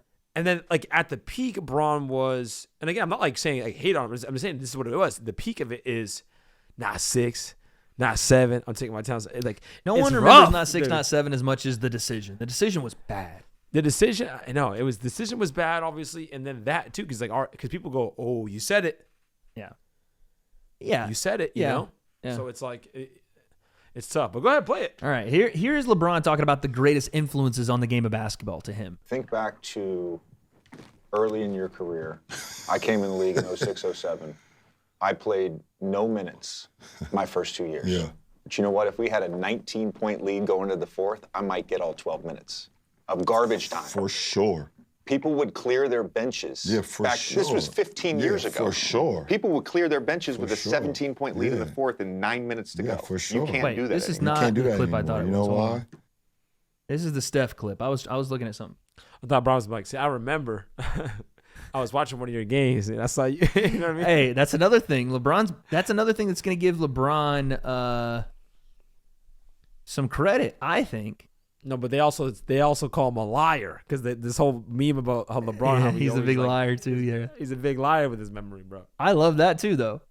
The I fact remember I that was there. They're like, "Oh, Braun, like I was there when MJ dunked for the free throw line. I was in the stands. I knew he was gonna do it. He told me before he went out there that I'm gonna jump for the free throw line." Little light-skinned fucker came in the league. That's in Golden Yeah, State. there you go. He changed that whole narrative. He did. He single-handedly changed the no lead is safe. It's like Pat Mahomes right now. It's interesting you bring up Steph because I think there's Love that guy. A by the way. long history I love of Steph. great players that have impacted the game. And you can see a lineage between different skill sets, right? Michael to Kobe, Yep. right? You can see that. Yep. I don't know that there's been a player that has influenced the game more than Steph. And you can certainly point to like Harden for Yeah. sure in that era, Damian Lillard for sure, but you're right, it started with Steph. When it comes to influence, since I've been watching the game, the most influence on the game, and obviously we know what Mike did for the game. Sure. You know, well, Steph and Allen Iverson are the two biggest influential guys in our game since I've been watching and covering it. You know, one, they're 6'3", 6'4", if you want to. Steph's not 6'4". If you want to look on the back of a basketball card, you know, you're yeah, always a lot tall on the back of that. Let's stop it here for a second. Actually, we got 20 more seconds. Basketball card. You know, Allen Iverson and Steph, they were just so relatable, and kids felt like they could be them. They were guys that was not always counted on. They were small in stature, and they just defined the odds. So he goes on to talk about. By the way, that's 100% facts. I don't disagree with this take. People are upset with this take. That's crazy. Me, my favorite player growing up, like in order, was like AI, then Steph Curry. Yeah. Because it was for those reasons. Like I have other people that I thought were awesome to watch, but it was like, bro, if AI could do it, right? Like I started wearing the headband. I wanted to get sleeve braids. I used to wear the jerseys at school. Yep, AI style. You know what I'm saying? And then when Steph is in Davidson, I was in high school. I was like, all right, if he could do it, you know what I mean? Yep. Like for like smaller guards, yep. It was possible. And everyone on the average person is a smaller guard. Yeah, the average adult is not walking around at 6'8", then 6'6". The crossover AI, the dribble the basketball, and one mixtape, the glorification of to be able to dribble the ball like that was AI, and with swag, the outfit change, the sleeve, the leg band, the whole deal. That whole thing, all AI, and then obviously just the game about that was People like swag in the NBA way you still play, wear but sleeves like because of AI. That's the crazy. 3-point shot for Steph, obviously, like he changed the actual way a game it's played, not from a team aspect, not just the individual like swag AI, but Steph actually completely changed the game. So people are upset because he glossed over MJ. No, I think he was saying besides MJ. People are taking it because, again, this is how things might get twisted when you have one of the greatest or one of the guys that's going to be compared to Michael as the GOAT always, and Michael's name comes up and he kind of glosses over. People are like, oh, you're going to talk about how Mike influenced the game? He's not one of the most influential people ever? No, he just said we know what Mike did for the game. Right. But I'm then he's telling talking you, after the fact. I'm telling you because obviously he was younger. But LeBron obviously grew up watching Mike. But I'm telling you, this is how what you said makes sense. This is how people are like, look, here he goes, diminishing Mike. Yeah. You know what I'm saying? Yeah. That's how that could be read. Because I agree with you and Bron here. Right, because I see what you're saying, that people are he's gonna say something. No Kobe, see how he didn't say Kobe, you know what I'm saying? Like that kind of stuff. No. I don't think that's the case here. He's spot on. He did say Mike though. If he didn't say Mike at all, it'd be crazy. But he did say he's like, we know what Mike did for the game, Yeah, because it's why he wears 23, bro. Come on now. Right. Like Mike himself. If you want to talk about influential, it's so tough because Mike was in an era without social media, he reached the entire world, man. It like country started playing the game because of Michael Jordan. That's what I'm saying. Yes, like, and also people like wanted to be like Mike. That's the phrase. When they went to the Olympics, it was like the fucking Beatles were in town. Yeah, dunking a basketball, the fadeaway. Bro, when they're in Barcelona in out, '92, the Dream Team, when they're in Barcelona, yeah, you're showing up for Barkley, like, cool, he's getting out the bus. They know where Mike's hotel room is, and they're throwing stuff up, trying to, like, he's got billboards in Barcelona. There's no social media. You don't even have wireless phones. Yeah, and also LeBron, I think he did say, like, he was saying since. Right. It's like since I started playing, being I've been covering and watching it, which means like as he's getting older. Right. And I think that a big influence he probably means for him as well. Like he can say for the world and he'd be right, but also for LeBron. AI was a massive influence on him. Massive. Right, exactly. Because you like the whole like LeBron's 6'8", NBA 250 player and does things because of Allen Iverson, you know? Right. And as an NBA player, I think you see like the change in like the clothing and the attire and hip hop and that whole thing was straight up AI.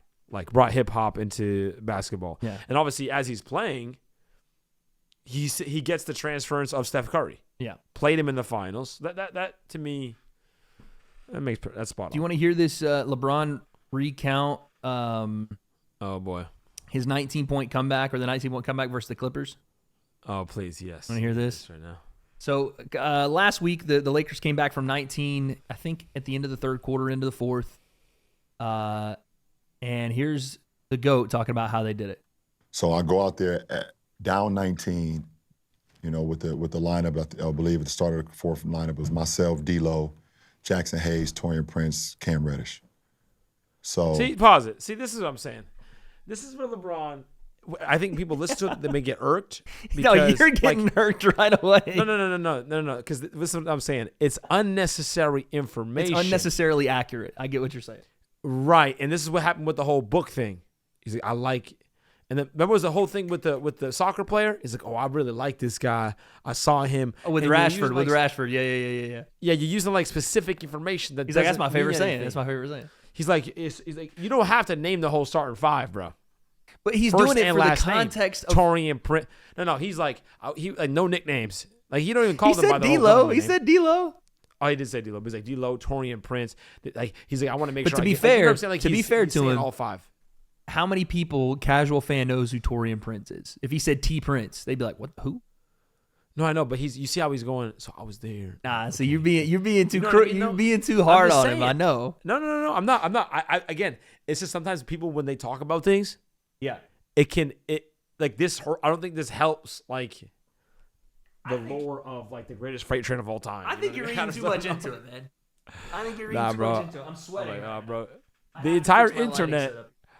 He's sweating. Dude, I sweat so much because of these freaking lights, man. You need to put a UV so you can get a tan at least or something, dude. Bro, I'm getting tan. Chill. I mean, I'm every morning out on the porch now. You know what I'm saying? I know what you're saying. I don't read it like that because I'm not. But this is a thing. It's a thing with him. It's a thing. It's not. It's a thing. I think that people have made it a thing. I don't think it's necessarily a thing. There are points where I could understand if he did something like, if he. Bro, what was that Migos song? Remember the song? He was like, bro, I was there. They said, remember it was like people came out and like, right. Bro, what are you talking about, dude? It's like it's unnecessary. Let's keep going. Let's see if we hear any other unnecessary information. Okay, all right, here we go. But again, you got to remember the name of this podcast and the reason for it is for very deep detail into basketball. This is perfect. This is perfect for Bron. That's what I'm saying. Coach drew up a play. First play, I believe he draws up Horn's chest. And they see he didn't go into unnecessary detail about what Horn's chest is. They let it rock on the screen. Okay, that's good. That's what you want. That's what you want. That's good. When two players meet at the top of the key in Horn's action, his screen is set for him after getting the ghost screen. Ball handler, way too above my pay grade here. They fucked up. They fucked up on the Horn's chest. So we ran it again. Wow. And that's another thing that bothers me about the NBA too. Why do we not continue? Just run the same thing over and over until they stop it. Guys would run a play one time, then you would score, and then they'd change the play. But anyways, we ran it again, and they fucked it up again. True. That's a good point. Yeah, it's good points. So, I mean, for me, if I see 2 threes go down, I'm going to check and see if it's a heater in this right elbow for sure. And I hit another one. Bang. And at this point, now I'm feeling really good. See, this is Jameis, right? I got a nice bounce in. What's wrong with this? He's feeling good. No, it's not He's chilling. I just say my step. We're getting stops. Yeah. And, I take one down the right wing, and PJ's picking me up in transition. And I rarely shoot the ball on the run, especially if the ball's in my right hand. I rarely shoot it. A nice shot, dude. But I had a bounce and I had a feeling. I felt like I said, if I can make this one go, I know. This is when, like, NBA Jam, you're on fire. If this one goes, yeah. And I let that one go from the right wing by their bench. So I kind of almost bumped into T. Lou, and they called timeout. That's when I knew that the momentum can change. The momentum can change, and once the ball, the snowball gets going down that hill, snowball turns into the avalanche, and the avalanche just. I know that's your favorite shot, by the way, of LeBron's. I know that's your favorite one. No, that wasn't the. No, I'm saying, but that's your favorite. That's your favorite go-to for LeBron. That late in the shot clock, not even try to attempt to go to the lane, pull back three. I know you love that. Because now, in retrospect, let me hear you talk about it. He probably thought the same thing about a game, and then he clanks it, and we don't have to talk about it. Yeah, exactly. No, I get you. Bro, it's make or miss, bro. It's over with. So I just felt good at that moment. See, not a lot of Yapatron there from Bron. I know, but he be feeling good a lot in taking those. And this year be making them. Facts. He does make them this year. All right, last one we'll take a look at here is I think the one you wanted to get to. We could talk about the Rajon Rondo's IQ, which I think was a big reason the Lakers won the 2020 NBA Finals. Yeah. Him and Dwight Howard. Bigger, but yes, Dwight Howard. Honestly, wish that Rajon Rondo was on somebody's bench, preferably the Lakers, helping them out.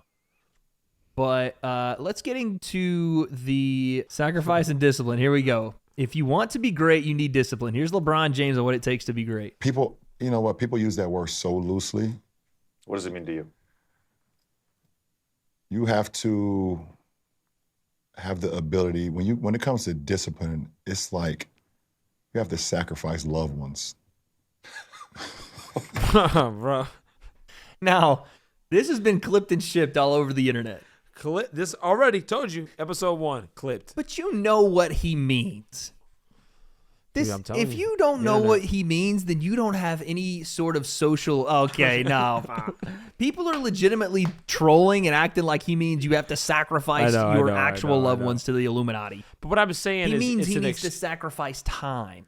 Right, I know, but this is what I'm saying with Braun. What I'm saying is there's an unnecessary exaggeration of the information. Like it's not that big of a deal. Like it is a big deal, but like he said it to make it bigger deal, which I think in my opinion, when I say takes away, I feel bad for LeBron in this case because I feel like he's being genuine, but the way that he talks about things, it's gonna take away from how actually disciplined he is because he's like the most disciplined athlete of all time. I don't think it takes away. I don't think it takes away at all. I know, but like people are gonna be like, oh, like because they're gonna be like, oh, boo-hoo, you didn't get to spend time with White. Is that what you mean? Because you're talking about like, oh, you have to sacrifice loved ones because you're playing basketball. Like you're playing a game, you're not. Yeah, one of those. Right. Exactly. That's fine, but you're never gonna get an answer that's gonna impress those people. You know what I'm saying?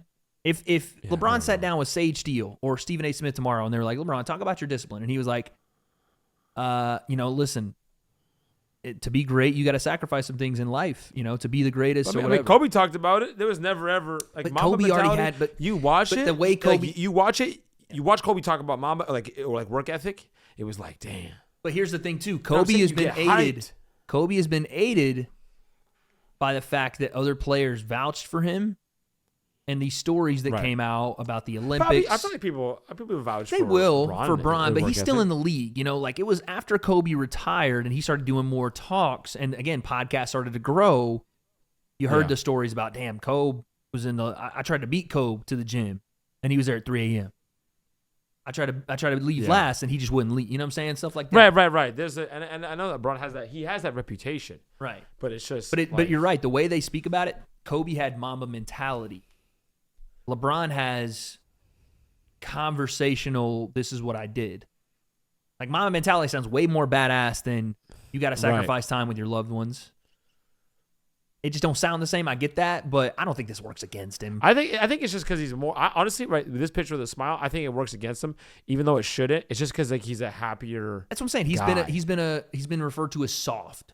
He doesn't look like he's super disciplined. He don't look like a killer. He don't look like a music, having a good time. And he's a joking dude. Everybody that's around Bron says he's a big kid. People like he's Magic Johnson but Magic Johnson personality. But Magic Johnson was the most undisciplined person, right? An irresponsible person as an athlete. You know what I'm saying? And also, so it's like Magic had charm. Magic, when he said stuff, would make you. He'd be like, man, that's Magic. He kind of got that swag. Even now. LeBron comes off a little bit like a dork, right? Exactly. He don't have that charm, dude. He don't have it. But he's a big kid. Like LeBron is. Everybody will tell you he's a big goofball. Yeah. He's the funniest dude on the team. Exactly. But I agree that because unfairly, I think it'll work against him. Yeah, unfairly. You have to sacrifice loved ones for a long period of time if you want to be great. It is very unfortunate, and you feel it at times. You know the saying: if it's too hot, get the hell out of the kitchen. Yeah. Sometimes you just Is got to this get out what of you the mean? kitchen because it gets Is this what you mean when you're saying the Jameson stuff? Yes. The Jameis Winston stuff, yeah. Because He's- this is what it is. He's Hold on, I goofy got like you. I got Winston. you. I He's got you. goofy like Winston, bro. This is what I think you mean, and this is where I'm reading. He wants to say something funny, or he wants to Right. have a phrase to go to, but the verb and terminology stuff isn't there for it. You know what I'm saying? They just don't hit for some reason. It's just not, because the saying isn't if it's hot, get out of the kitchen. The saying is if it's too hot in the kitchen, then you have to get out. Like if it's too much heat in the kitchen, not if it's too hot, get out of the kitchen. Like there's just a little bit missing there, you know? So I get what you're Right. saying. And even like when he said a second ago, he's like, yo, if I feel a heater, you know, and that snowball gets to rolling down the hill and it becomes and then it's over with. It's you gotta figure out the rest of it, bro. It's like James doing like a pregame. Jameis eating W's. We eat that W. Like we know you're trying to lead a big time rah-rah Right, speech, right, but right. it ain't working, fam. You know what I mean? I feel you. More Jameis. But you than have Mama. to have a discipline to sometimes you have to sacrifice loved ones in order to be great because they don't understand. And that's okay. They don't understand what it means to, like, I am getting up every single day at 5 or 6 a.m. And when I get home after everyone leaves the gym, I'm going to take a nap. So now you're sacrificing your loved ones because you're not spending time with them. And when I wake up, I'm probably going to train again. And then I'm going to have dinner. And then I'm going to bed. And I'm going to do that every single day for a long period of time.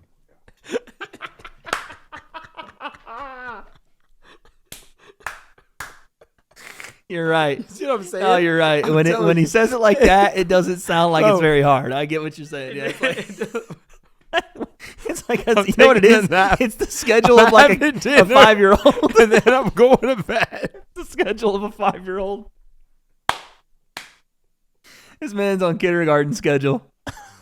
And again, he doesn't do himself any justice. Is what I'm saying. He's like, this It's is the not gonna way be he good. says it.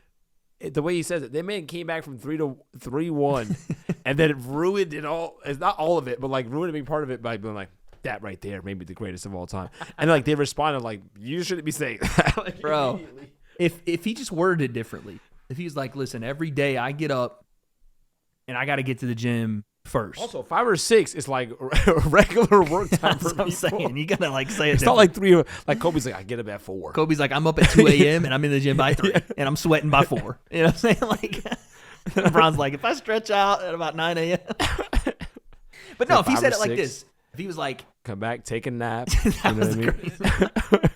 If he was like, yo, it's my goal every day and I haven't missed it in the last 7 years, whatever. For the last 7 years, I've been the first Long one in the period gym. of time. Yeah, give me a time frame. I'm in the first one in the gym every single day for the last 7 years, for the last 20, whatever it is. Yeah. And I'm staying in that gym until I'm the last person out.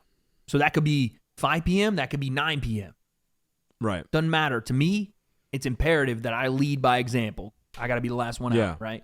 Yeah. And then when I come home, you know what I'm saying? I gotta make sure that I eat or whatever, do my thing. But I'm probably going to train again because I just Right. it's in my head. I have to get it done, right? And you address it that way. Right. And we do the same thing over again every single day for the last 20 years. If he said it like that, I'd be like, dog, that man right there. Yeah. He's something else. But then he's almost too truthful because he's like, and then I got to have I know. nap time and then I got to get up and eat. And then I'm going to bed. So you go to workout again, come home, have dinner, and go to bed. And I do that for a long period of time. Okay. Almost every day. Okay. For a long period of time. That's But what I I'm do. saying is like Braun is, this is the thing that blows my mind, right? MJ had like both parents in the household, Yup. dad baseball, all this whole thing, right? Great relationship. Kobe, same father deal. was in the NBA. Yeah, Deen, come he on was the now. son of around a like NBA basketball, Yep. like Military too. LeBron- Military bringing. military, even Shaq. Same thing. You can have Braun, single mom from the hood, Yup. like did everything himself, and like that is like you don't expect it that way because like way Braun is now, and like he almost seemed like an AAU kid. Yeah. You know what I'm saying? Yeah. Like the way that he is now, His structure. Yeah. it's weird. So the way that he like presents himself, I'm like, oh, just don't say anything, dude. Because like, I'm like, bro, because I can imagine. I have to know the work ethic that he has to do what he does and to be even this competitive, and to want to compete and want to perform at a high level. Now is crazy. Yeah. It's crazy. And then he's like, well, then I take a nap, and then I do this. You know what I mean? So it's like, and I go to bed. Oh, but this next part, it's hilarious. Exactly, it's Bron. But this next part is it shines some light on it. He doesn't do it justice still, but it shines some light on what you're talking about, his upbringing and how crazy it was for him, even when he came into the league. That's sacrifice and discipline and for me, I was 18 when I came into the league. So I got my best friends from high school that's now in college. I got one that's at Ohio State. I got two that's at the University of Akron. I have another one that's at a school in West Virginia, Fairmount State. And they're calling me, telling me, hey, you hear it now. You can't not hear it now. That's all I'm saying. Know. Bro, you gotta come down to these parties. You're not going to college. You're never going to be in college. And I couldn't do it. I look back on it now. I wish I would have done a few of them. I'm not going to lie. I'm not going to lie. I wish I did. Now, again, people are going to look at that and go, oh, you had to miss a couple parties. But think about I being think that's like a genuine. Old. You know what I'm saying? Yeah, that's like a genuine. That part of it you get. You're like, God damn. That's crazy, though. 18 the fact that, and you're not only are you in the unblemished career. The unblemished career of LeBron is crazy. Insane. 18, obviously Miss Savannah, has a kid. Bronny comes along, and I think a year after that or 2 years after that. Bron, the dad of Bron, adult Bron, and like the husband of him, like his wife. Talking about all major athletes, nobody's done it like LeBron. No scandals, no temptations, no off the court issues, none of this stuff. And again, at 18 years old, I couldn't imagine. I'm not even a big party guy, but I couldn't imagine being not only a professional at something. Yeah. But the best on my team and top 20 player in the league when you step into the league at 18 years old. You have the hopes and dreams of a franchise, a city, and potentially the entire league on your shoulders. Yeah. So hold that, buddy. You know what he gives off? He gives off dad joke vibes. That's what I'm saying. Yeah. That's what it is. It's goofy dad, which is like amazing. Yeah, I don't knock him for that. Like whatsoever. That's what I just was saying. Do you think that'll endear him? That was my question that I wanted to say. Do you think it might soften the GOAT argument, but do you think it'll endear That's him? what when I say GOAT argument and I say hurt his legacy, I don't as a person no, because I think everyone knows that. I think everyone should knows that LeBron is like number one role model we've seen. Yeah, in terms of like athlete and the combination of it, insane. Yeah, right. So, but like in terms of like. You want one man to say the laser beams are thrown at Earth, and you want a killer to go out there. You got Mr. Taco Tuesday going on. Right, exactly. And he's like, and like these type of things. Yeah. Again, I think him as a personality, him as a mogul, him as like helping to be in the face of the league, all going to be fantastic. But I'm like, oh, bro. I'll give you an example. It's just gonna hurt him when it comes down to basketball, the nitty gritty, like you know what I mean. I'll give you an example. Though he's a beast on the court. Right. Does it hurt Tom Brady's legacy that he is now doing a lot of the same stuff? Not necessarily in the same way Bron does, but like Tom had that one thing where it fired you up. He was like, I just gotta, you know what I'm saying? He was doing that. Yeah, no, that's what, see, Tom, but Tom's more like that. You know what I'm saying? But Tom is Psycho T. Right, he has Psycho T there. But he also has the other side talk like that, where he's kissing his son on the mouth. So yeah, that thing definitely not good for the legacy. But it's not. It's the same thing with Bill Belichick. He's out here tonguing his daughter. You know what I'm saying? So Bill Belichick already lost a lot anyways he's a coach. So you just. But I'm saying that does that affect Tom's legacy where he's doubling back on the kissing the son on the mouth deal? Is that? I don't think so because it doesn't relate to the game at all and to how he played. With Braun, it does. It does. I'm saying it doesn't with Tom. I mean, but okay. So Tom, the psycho part of Tom, and also Tom is like he's on interviews like he's representative of the Psycho T. In like interviews. When you see him, you're like, okay, yeah, this dude. You know what time even it is. more actually. Yeah. Like I think people like other people who weren't fans of him and when he was in New England, and like hated Tom, are now starting to like Tom Brady more as After they the feel fact, like, damn, yeah. he really was him. Damn, man. You know what I'm saying? With Braun, you're like, yo, cut. What are you doing, dude? I love You know it. what I'm saying? This one, I love it to too. me. I'm just saying, It in won't terms of affect people, I think anything, over but to the more the way the internet works, probably. you're gonna get clipped. You're gonna Yeah, get bro. clipped. Because like MJ, bro, we're talking about Gary Payton, and he does that little like sinister laugh. Yeah. Like, bro, you're nothing. Yeah. Like you're saying that. Hey, Bron kind of did the same thing though. Remember when Klay Thompson was like, "Oh, must have got his feelings hurt," and LeBron just kind of laughed at him. Yeah, no, that was great. That was there's GOAT moment. obviously, yes, there's a lot of those moments, but he has like peak important moments where you're like, no, dude, and he has like this whole like, I don't know, behind the camera he does this whole like professional, Listen, we'll see. funny we'll guy, see. Jameis Winston, dad joke vibe. Yeah. You know, like I'm gonna embarrass my kids type deal. We'll see. You know, so We'll see. What is this? I hope. We'll see, man. Listen, that is LeBron and JJ Redick on their new I pod. love it though. I can't wait to watch more. Oh yeah, I can't wait. I'm assuming it's gonna be like once a week type of deal, and they're gonna do all the numbers. And you know what? While I did say that would maybe put some of these other guys, you know, like a Skip Bayless or so and so, out of business, he might actually be giving them help because the clips of more this thing are talking gonna go about, dude. crazy. You know More what I mean? is this gonna help sports talk podcasts like us, everybody around the world, because now there's more. Yeah, And people are going to want to talk about it more 100%. and hear people talk about it more and debate it more. So Also, this is fantastic. Off-season stuff. They're going to be talking in the off-season. It's going to be great. Also, just really quickly, we got one more topic that we're gonna get to, and we're gonna finish up here. But I just wanted to show you the leader of the Orange and White next year. You know him as the Polynesian Prince, Nico. Still can't pronounce his last name. Oh, that kid you were talking about. That's right. That kid, he's about to win the freaking Heisman. Watch this. Dots. You're gonna see it all next year, buddy. What a catch. Roll out on the right, throw down the field.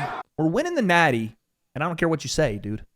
Okay. We're winning the Natty, and I don't care what you're saying. Speaking of winning the Natty, let's get to this right before we get into our last bit here. Tennessee is playing in March Madness. Oh. March Madness is upon us. The tournament starts tomorrow. I have a big boy parlay on the games. $600 to win $60,000 on a 16 parlay. Jeez. If it happens, where are we going? We going to freaking Sizzler? What are we doing? We're going somewhere. I'm taking you to the strip club. You're not telling why. I was like, no, I'm taking you thinking to we the can go strip to a game, dude. I was like, look, how about we go to a game? This is you can consider this a game. This is, you know. Wait, you have a parlay on like this weekend? Yeah. So here the the whole games. tourney? No. Just the first couple of rounds. So I'm saying that if you win, then we go into a game. Not If Tennessee continues to go, if Tennessee gets to the Final Four or something, then maybe we go to Indianapolis. But if not, we go into Spearmint Rhino. oh, I don't know what that is. that's a crazy name, dude. I don't even want to hear anything about that ever again. What? That So place sounds disgusting. let's do a mock tournament here for FaZe Sensei, dude. I'm gonna guess, and I'm probably gonna win. Let's create another bracket for you here. All right, this will be your bracket. Can you see this? Barely, but yes. Let me I got it full screen. It. there we go. All right, so rapid Yep. picks here. You know nothing about who's in what position, so we're just gonna go down the line. UConn, number 1 seed versus UConn, Stetson. Northeast. I'm Is assuming Stetson, do they have like? they're a 16 seed. It's only they got a happened Cinderella, once ever. Cinderella story potential or no? No, dude, not at all. Okay, UConn, what's up? FAU, that's Florida Atlantic. Wait. What's UConn's best player? Are you serious right now? You're What position debating does he play? over the 16-1 game? What position does he play? I don't know. It's a 16-1. Okay, I was saying if Stetson got a big man. You know what Oh I'm my saying? God, That's this is like going to hero. take us 4 hours. can't FAU, Northwestern, the 8-9. These are usually close games. Very, very close. FAU. Let's go. Got you. San Diego State, UAB. UAB is a darling UAB. pick. Okay, I like that. UAB. Let's go. I like that. They're a darling pick to be upset Central. Yale. Give me the cerebrals. Something went wrong, motherfucker. What? Yale over Auburn. Okay, you sure about that one, big Give fella? me the cerebrals. I don't know about that one, but all right. BYU versus Duquesne. BYU. Illinois, Morehead State. Illinois. Washington State, Drake. Another one. Ooh, Washington State. I just feel like All right. I actually picked. This is part of my parlay. Drake winning. Jersey Drake. Iowa State, South Dakota State South Dakota State. It sounds like a Cinderella story for some reason. as a 15 seed. It sounds like a Cinderella story. Okay. Western Kentucky versus Like Marquette. you make a movie about it. If like South Dakota State, it would be the you know what I mean. Not Name of the really, team. because it's happened a couple times already. But yeah. Marquette. Okay, Marquette, Florida, Colorado. Florida. Florida got to the SEC title game and got dubbed, so that might not be a bad pick. Kentucky Ooh. over Oakland. Damn. Rich, what? Kentucky. I can't pick that. Kentucky's hot right now. This is another interesting one. Texas Tech versus NC State. Now, NC State beat Duke NC State. and North Carolina in the ACC tournament and won the tournament. Give me NC State. But they also played 5 games in 5 days. Vermont. Vermont over Duke? New England. All right. I don't care. James Madison, Wisconsin. This is another upset alert game. Ooh. James Madison's won 30 games this year. I was gonna say they sound fun. James Madison. Wisconsin won the Big Ten tourney. Texas A&M, Nebraska. It's a rematch from a couple weeks ago. Nebraska. Texas A&M won. Okay, you take Nebraska over them. Houston versus Longwood. Houston. You're not going with Longwood? Not surprising. What Oh, do we got next for North Carolina versus Wagner? Oh, NC. Come on now. Come on now. You out debated for half an hour over UConn. Mississippi State versus Michigan State. Give you a little preview. Another close one. Give me Michigan. Michigan State. I need you to start naming mascots, please. Michigan State who? Dude. Spartans? Nice. St. Mary's versus Grand Canyon University. You know those people that... St. Mary's. Hey, this is an upset Saturday right now. Better watch yourself Okay. getting all confident like that. Alabama versus Charleston. Alabama. Oh, man. It's 2 sundown states. Sounds like That's crazy. Charleston's not a Sounds state, like it, but though. all right. downtown city towns. You know what I mean? Definitely not a state there, buddy. It just sounds like it. If I was going to, you know. Okay. Listen, you Alabama could tell versus Alabama Charleston. fans that. I ain't saying, you know, don't find yourself down there. You know what I'm saying? What do you think? Alabama or Charleston? Not everywhere. I'm saying something, you know what I mean? Take a wrong turn. Alabama. Clemson, New Mexico, another upset potential here. Ooh. Actually, New Clemson. Mexico's favored. Wow. Give me Clemson. Baylor versus Colgate. Baylor. Someone doesn't brush their teeth. Very nice. Dayton versus Nevada. Another close one. Nevada.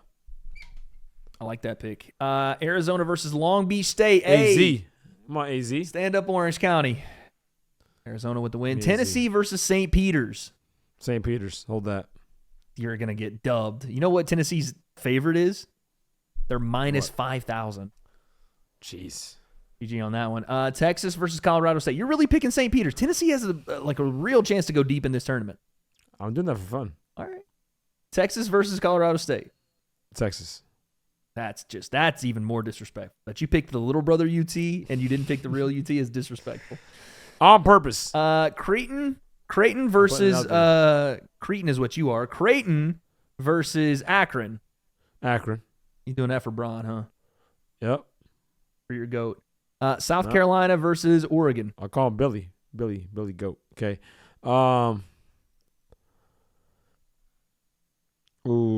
SC. All right. Samford versus Kansas. This is a closer game than people think, in my opinion. Give me Sanford. And then you have McNeese versus Gonzaga. I actually picked McNeese to beat Gonzaga. I like that for some reason. McNeese is coached by Will Wade, who was the coach at LSU for a long time. They won 30 games this year. They shoot the ball like crazy. But Gonzaga is still Gonzaga. But okay, you take a McNeese. That's okay. A 12 versus 13, a little upset Saturday there. Utah State versus TCU, another close one. Give me TCU. Purdue, who is coming into this tournament the best team overall in the country. Yeah, Purdue. Just give me Purdue. All right, now. Versus who? Grambling? Yeah, GG. UConn versus FAU. One versus 8. UConn. UAB versus Yale. Give me UAB. Okay. BYU and Illinois. Ooh, BYU. Wow. Okay. Illinois is way better. Washington just State guessing at versus this point. South Dakota State. Washington. North Carolina versus Michigan State. Oh, give me the Spartans. Oh, big upset on the Tar Heels. St. Mary's versus St. Alabama. Mary's. Come on, St. Mary's. St. Mary's getting it done. Clemson, Baylor. Baylor. Nevada and Arizona. AZ. St. Peter's versus Texas. St. Peter's to the moon, dog. Let's This go. is wild. Akron versus South Carolina. SC. Nice. Brock can only make it so far, you know what I mean? No, I understand. Samford versus McNeese. Don't matter because they both listen to Purdue. So McNeese. And then Purdue. And you said Purdue going through. Yeah. Marquette versus Florida. Ooh, give me Marquette. Kentucky You're telling me Dwayne versus Wade, you North right there. Carolina State. Ooh, Kentucky. Vermont versus James Madison. Vermont. You have 3 12 versus 13 seeds. Give me New England. Stand up. Houston versus Nebraska. Ooh, give me Nebraska. Nebraska versus You are Vermont. out of your mind. Okay. Let's go. St. Peter's versus South Carolina. You know where I'm going, dude. This is insane. This is just, at this point, blasphemous. Arizona versus Baylor. AZ. St. Peter's, Michigan State. Or no, excuse me, St. Mary's, Michigan State. St. Mary's. St. Mary's in the freaking Elite Eight. Washington State versus BYU. Washington State. I'll tell you this. You probably have the most unique bracket in the history. UConn versus UAB. UConn. Nebraska.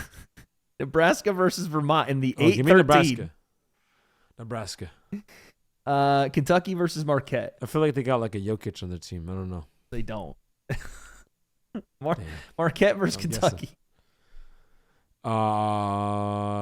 No, Marquette. All right. Marquette versus Nebraska. Marquette. UConn versus Washington State. UConn. St. Mary's versus Arizona. What? Maybe St. Mary's with a little upset right there. St. Mary's to the Final Four. Purdue versus St. Peter's. No, this is the end of the run for Mr. Peter. Purdue. All right. In our Final Four, we have Purdue versus Marquette, which is it's a possibility, real possibility. Yep. What are you saying? Purdue. UConn versus St. Mary's. UConn.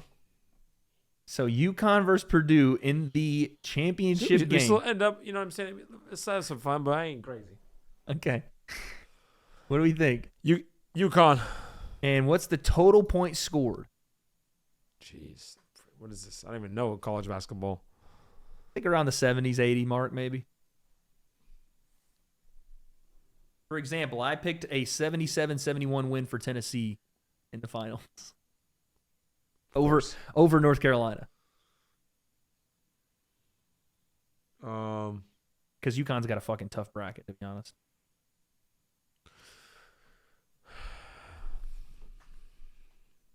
This man pulling out the calculator. I'm dead. Doing maths equations. 155. 155. There you go. Your winner and NCAA champion, the UConn Huskies. There you go. Now, to be fair, you might actually get the right champion, but I think I'll get more matchups right. This man had 3 12 versus 13 seeds going at it. Yeah, you never know, dude. Never know. All right, dude. That is it. It's more parity. We had one more segment. We're going to talk about Conor What was McGregor, but I'm dead fucking tired, and I'm sure Yeah. that we'll have Like, time next what week. about Conor? He's coming back. The UFC trying to put him on ice. I wanted to ask you if you thought he was the most underpaid fighter ever. I do think he is. But yeah, we can talk about it next week. But comment section, let us know what your big takeaway is from this week's show and who are you picking in the NCAA tournament. That is it for the Breakdown Pod. We don't have all the answers, but I can't take no loss. I don't even know what it costs. I hit the ground, then I